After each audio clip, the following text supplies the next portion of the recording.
வாழ்க வையகம், வாழ்க வையகம், வாழ்க வளமுடன். வாழ்க வையகம், வாழ்க வையகம், வாழ்க வளமுடன். ஒட்டு கேட்காத காதுகள். தெய்வமே பேரறிவாகவும் மனிதரிடம் பகுத்தறிவாகவும் உள்ளதால் உணர்ந்து ஓதுவதும் ஓதியதை கேட்டு உணர்வதும் இயற்கை நியதி.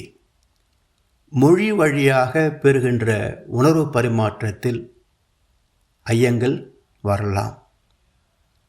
எழுகின்ற ஐயங்களை கேள்வி கேட்டு தெளிவுபடுத்திக் கொள்ள வேண்டும். அதற்கு துணை செய்வது காதுகள் தானே. அதற்கான பயிற்சி முறைகளை காதால் கேட்டு, மூளையால் சிந்தித்து, அறிவால் சீர்தூக்கி உண்மையை அனுபவமாக பெறுவது ஞானம். அப்படி ஞானம் பெற்று உணர்ந்தவரின் கருத்துக்களை கற்று தெளிவதற்கு படிப்பறிவு தேவை. கேள்வி ஞானம் என்பது கொடுக்கின்ற விளக்கங்களை செவி வழியாக கேட்டு விளங்கிக் கொள்கின்ற அறிவுத்திறம்.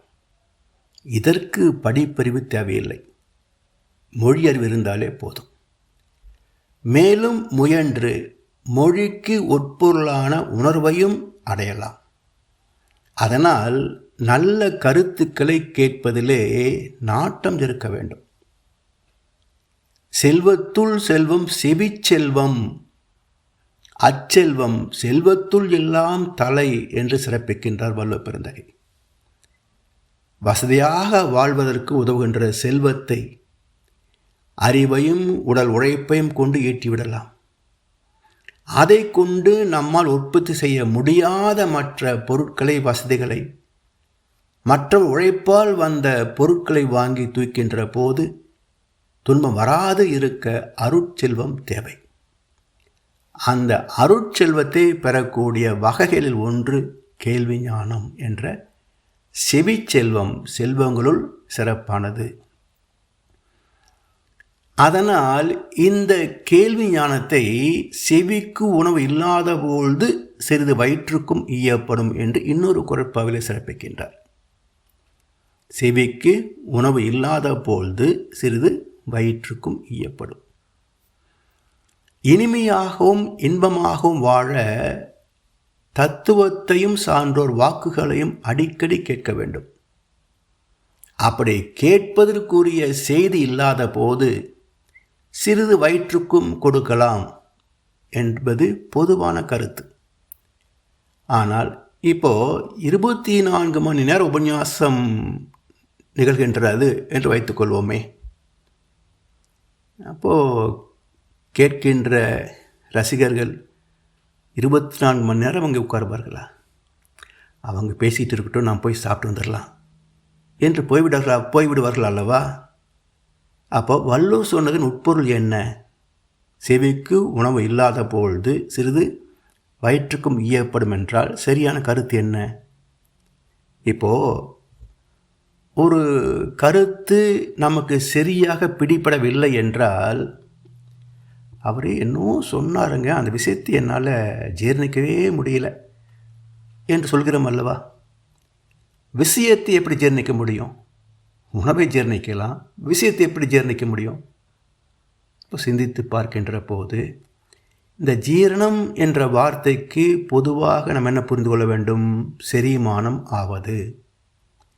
அதாவது நாம் உண்ணுகின்ற உணவு ரசம், இரத்தம், சதை, கொழுப்பு, எலும்பு, மஜ்ஜை, சுக்கிலம் என்ற 7 தாதுக்களாக மாறி உயிர் சக்தி வெளிப்படுவதையே செரிமானத்தின் இறுதி நிலை. அந்த உயிரிழையாக மாறுகின்ற வரைக்கும் நடக்கின்ற நிகழ்வுகளே உடலில் தாதுக்களாக உறுப்புகளாக அமைகின்றன. அப்போது செரிமானத்தால் உணவு உடலாக மாறுகிறது அல்லவா? அதே போல கேட்கின்ற செய்தி காதுகள் வழியாக போய் மூளையினால் சிந்திக்கப்பட்டு கருத்தின் உட்பொருளை அறிவு புரிந்து கொள்வதே கருத்தை ஜீர்ணித்தல் என்பது. செரிக்கப்பட்ட உணவு உடலாக மாறுவதைப் போல சிந்தனை வழியாக தன்வயமான கருத்து அறிவாட்சி தரமாக பயனாகிறது. அதனால் உணவை மட்டுமல்ல, கருத்துக்களையும் ஜீரணிக்க வேண்டும், செரிக்க வேண்டும். அதனால்தான் செவிக்கு உணவு என்கிறார். அப்போ உணவு செரிமானமாகணும். சரி, உணவு குறிப்பிட்ட நேரம் எடுத்துக்கொண்டால் போதுமானது. ஆனால் அறிவுக்கு உணவு காலம் கடந்தது.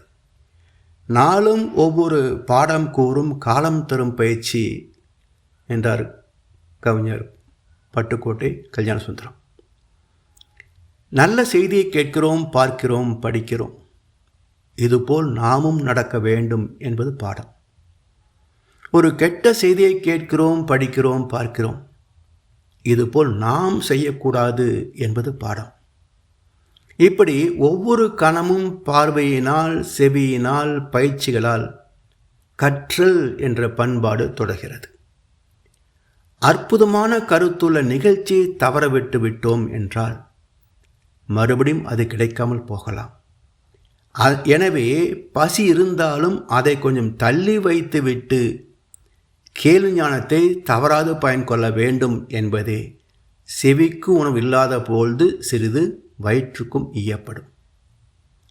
சரி, இன்னொரு குறட்பாவிலே கற்றிலன் ஆயினும் கேட்க அஃது ஒருவர்க்கு ஒர்க்கத்தின் ஊற்றாம் துணை என்கிறார். கற்றிலன் ஆயினும் கேட்க. இதயத்து மொழிதனை கற்றுவிட்டால் உலகத்து மொழிகள் தேவையில்லை என்று சொல்வார்கள். இதயத்து மொழிதனை கற்றுவிட்டால் உலகத்து மொழிகள் தேவையில்லை. கல்வி அறிவை பெறாவிட்டாலும் பரவாயில்லை, காதுகள் வழியாக எப்போதும் கேட்டுக்கொண்டே இருக்கலாம். அதனால்தான் எல்லா புலன்களுக்கும் மூடி போட்ட இறைவன் காதுகளுக்கு மூடி போடவில்லை. உதாரணமாக, கவலைகளும் துன்பங்களும் மனித வாழ்வில் சகஜமாக வரக்கூடியவைத்தான். சிற்பி செதுக்காத பொற்சிலையே, அதாவது சிந்தனையால் செதுக்கப்படாத அற்புதமான பகுத்தறிவே, அற்பச் செயலுக்கு இப்படியும் மன அவஸ்தைப்பட விடுவாயோ என்றும், சின்ன நூல் கண்டா நம்மை சிறைப்படுத்துவது, ஒரு சின்ன விஷயத்திற்கு மனம் துவண்டு போகின்ற போது, எங்கோ கேள்விப்பட்ட இந்த வரிகள் நினைவுக்கு வருகின்ற போது, இந்த சிறிய விஷயத்திற்காக ஏன் ஆட்டிக் கொள்ள வேண்டும், விட்டுவிடு என்று மனதை அமைதிப்படுத்திக் கொள்கின்றோமே. இதற்கு காரணம் கேள்வி ஞானம்தானே. எனவே கற்றிலன் ஆயினும் கேட்க அஃதொருவர்க்கு ஒர்க்கத்தின் ஊற்றாம் துணை. துன்பம் வருகின்ற போது, சோர்ந்து போகின்ற போது, விரக்தி வருகின்ற போது தன்னம்பிக்கை ஊற்றக்கூடிய எங்கோ கேட்ட வார்த்தைகள் நமக்கு தோன்றா துணையாக நிற்கும் என்கிறார். அதனால் எனைத்தானும் நல்லவை கேட்க அனைத்தானும் ஆன்ற பெருமை தரும் என்கிறார் இன்னொரு குறட்பாவிலே. என்ன, சித்திர பாட்டு புரியாது, சினிமா பாட்டு புரியாதா என்ன? வானொலியில் அற்புதமான தத்துவ திரைப்பாடல்கள் ஒளிபரப்பாகின்றன, அதையாவது கேட்கலாம் இல்லையா? இப்படி சிறு அளவிலாவது நல்லதை கேளுங்கள். அது வாழ்க்கையில் அமைதியையும் தெளிந்த சிந்தனையையும் கொடுக்க வல்லது. கேட்பினும் கேளா தகையவே, கேள்வியால் தோற்கப்படாத செவி என்கிறார் இன்னொரு குறட்பாவிலே. நல்ல கருத்துக்களை கேட்டுக்கொண்டிருக்கின்ற போது சில சமயம் மனம் எங்கோ சென்றுவிடும். அந்த நேரத்தில் இங்கே காதில் விழுந்த வார்த்தைகள் கருத்தில் நிற்காது. அடுத்த நிமிடம் திரும்பி இங்கே வந்துவிடுகின்றோம். என்னவோ சொன்னாரே, என்ன இருக்கும் என்று யோசிக்கிறோம் இல்லையா, தவிக்கிறோம் இல்லையா? இதை தவிர்ப்பதற்கு என்ன கருத்து வர இருக்கிறது என்பதை சொல்பவரின் அறிவோடு இணைந்து கேட்க வேண்டும். சில சமயங்களிலே யாரோ ஒப்புக்கு கேள்வி கேட்பார்கள். அதற்கு சொல்லப்படுகின்ற பதில் பல நாட்களாக நம்முள் இருக்கின்ற கேள்விக்கு விடையாக அமையலாம். அதான் மகரிஷி சொல்வார்கள், கேள்வி ஆத்மார்த்தமாக இருந்தால் அதற்குரிய பதில் எப்படியாவது எங்கேயாவது நமது காது விழுந்தே தீரும் என்றார். கேட்டல் என்பது எதையும் நுணுகி ஆராய்ந்து கிரகித்தல் என்று பொருள். அது ஞானம் பெறுவதற்கான அடிப்படை பண்பு. ஆனால் ஜடமாக உட்கார்ந்திருப்பவனுடைய காதில் விழுகின்ற நல்லவையும் கேட்காததைப் போலவே பயன் தருவது இல்லை. அப்படிப்பட்டவர்களை வள்ளுவர் என்ன சொல்கிறார்? செவியின் சுவை உணரா வாய் உணர்வின் மாக்கள் அவியினும் வாழினும் என். செவியின் சுவை உணரா வாய் உணர்வின் மாக்கள் அவியினும் வாழினும் என்.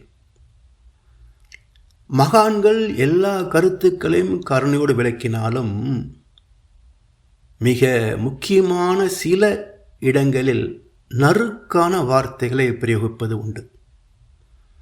என்னதான் பண்பு பணிவு இருந்தாலும் நெஞ்சு பொறுக்குதில்லையே இந்த நிலைகெட்ட மனிதரை நினைந்துவிட்டால் என்றார் அல்லவா பாரதியார். இயேசுபிரான் என் வீடு ஜப வீடு என்று எண்ணப்படும் என்று சொல்லப்பட்டிருக்கின்றது.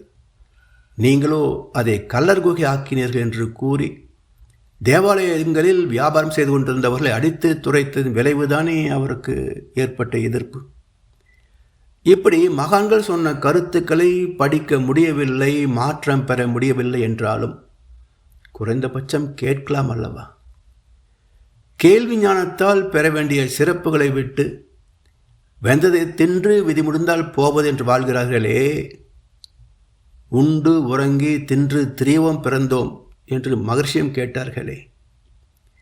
இப்படி ஐந்தறி விலங்கு போல் வாழ்வதையே பெரும் சாதனையாக பெருமைப்படுகின்ற மாக்கள் தானே இந்த ஜனங்கள். இப்படிப்பட்ட ஜென்மங்கள் இருந்தால் என்ன, செத்தால் என்ன? எனவே தூங்குவதற்கு முன்பாவது இன்று கேட்ட கருத்துக்கள் என்ன என்று சிந்தித்தால் அது அறிவுக்கு விளக்கமாகும். சிறு அளவிலாது வாழ்வை செம்மைப்படுத்த முயல்வோம் என்ற தாக்கமே காதுகளின் மீது செய்கின்ற தவத்தின் பயன்பாடு.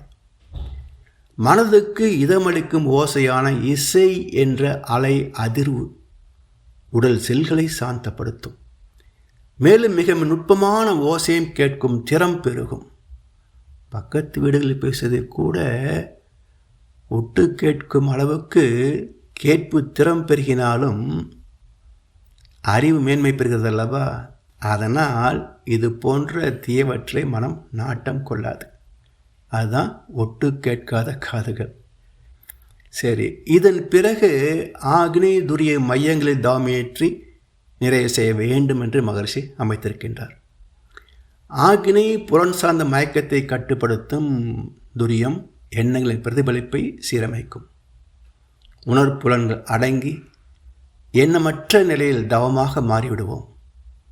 இவ்வாறு சிந்தனையில் உயர்ந்து ஐம்புலன்களை அளமுறையோடு காத்து பயன்படுத்தக்கூடிய பக்குவத்தை பெற வேண்டும். இன்பங்கள் புலன்களிலே இல்லை. 5 புலன்கள் மூலம் உயிரின் ஆற்றல் அழிவதையே இன்பம் என்று நினைக்கின்ற மயக்கத்திலிருந்து விடுதலை செய்கின்ற அடிப்படை தவம் பஞ்சேந்திரியம் என்பதை உணர்ந்து பயன்கொள்வோம். வாழ்க வளமுடன், வாழ்க வளமுடன், வாழ்க வையகம். வாழ்க வளமுடன். ஸ்கை வேதாத்திரியம் அமுதம் சேனலுக்கு இதுவரைக்கும் சப்ஸ்கிரைப் பண்ணின அனைத்து அன்பர்களுக்கும் மிக்க நன்றி. வாழ்க வளமுடன். அனைவரும் வேதாத்திரிய தத்துவங்களை உலகறிய செய்வோம். இந்த சேனலை உங்கள் நண்பர்கள் அனைவருக்கும் ஷேர் செய்து பயன்பெறுங்கள். நன்றி. வாழ்க வளமுடன்.